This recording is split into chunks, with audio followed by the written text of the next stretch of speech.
郭玲麗議員。好唔該晒主席，咁我都係想係關注翻呢個特殊教育需要嗰度。咁其實一直咧而家喺度睇緊啦，成個運作啦。其實 SEN 嘅學童咧嘅撥款咧，其實落咗去呢個社會福利署。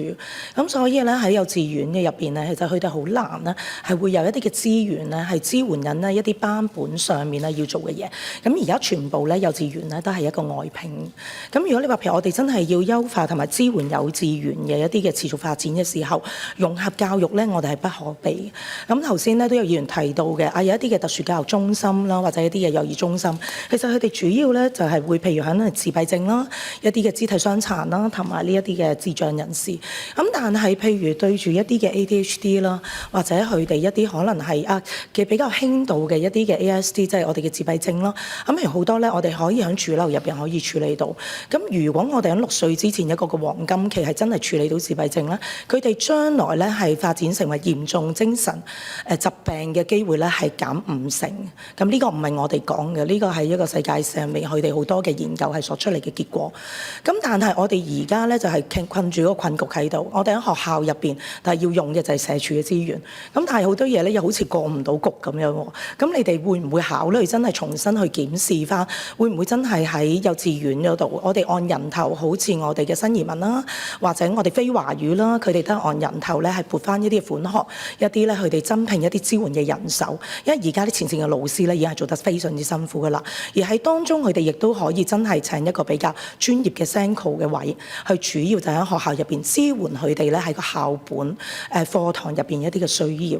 第二樣嘢咧就係關於國民教育，咁咧你哋第15段都講到啦，就話譬如推廣中華文化及藝術津貼。咁喺呢一度其實我想問咧，就係因為67人以上就24萬，66名以下咧就15萬，有一啲嘅幼稚園咧有成200幾300人，佢哋都係得24萬。咦，咁但係會唔會喺呢啲位置我哋都可以再睇咧？咁我都聽到咧，其實教育局非常之好，佢哋都講哇都會考慮一啲嘅資源嘅整合啦，一啲嘅津貼啦。咁我都想有少少建議啦，咁睇下會唔會係即係政府嗰度可以做一啲嘅考慮。因為喺譬如姊妹學校啦，我哋好多時候嘅同內地一啲嘅交往，但係姊妹學校咧幼稚園其實都有嘅，係啦。咁但係冇可能啊個教老師淨係帶個小朋友去噶嘛，一定係有家長。而咁嗰個嘅家校合作嗰陣推薦一個國民教育津貼嘅時候，會唔會可以一齊去咁樣用法咧？會唔會可以更加有彈性咧？或者可以結合埋好多時候佢哋都會有啲非遺嘅介紹，將我哋咧推廣中華文化及藝術津貼咧都可以3樣嘢可以擺埋一齊。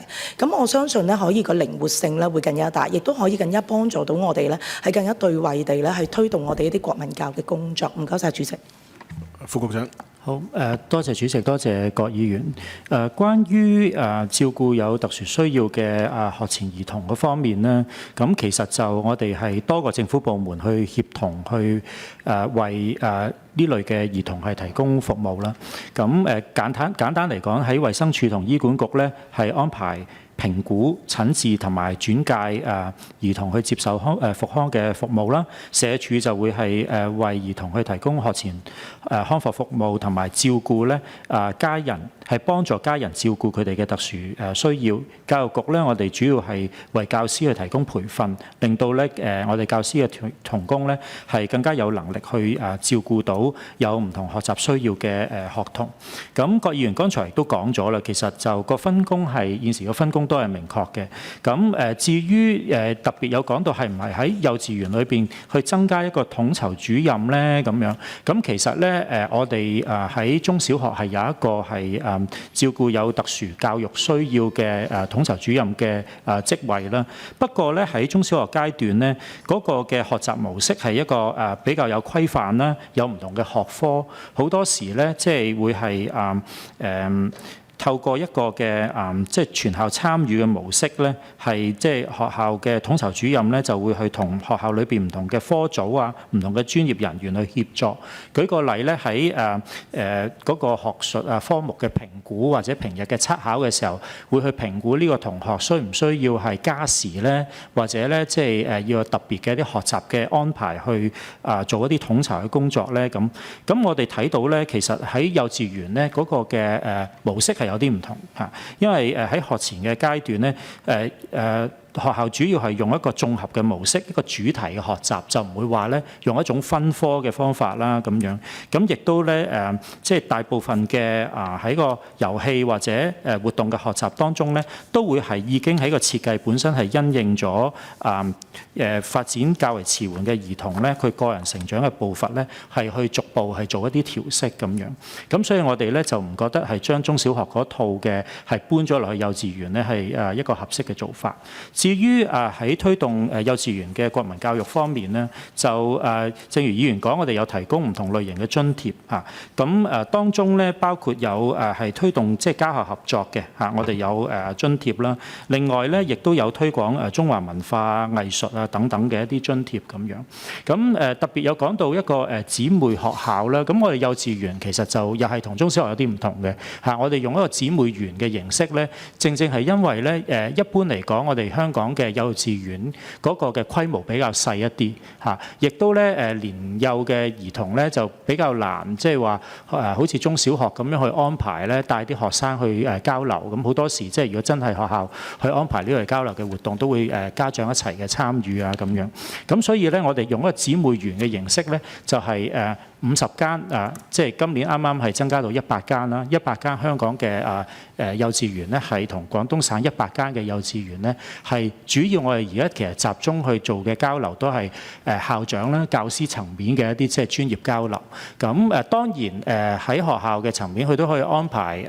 一啲即係親子活動啊，去內地去做一啲嘅活動。但係我哋見到咧，其實暫時就又唔係好多嚇學校係會咁樣去做。咁點樣去運用嗰個嘅津貼嗰方面都可以靈活運用嘅嚇。咁即係呢個我哋都可以係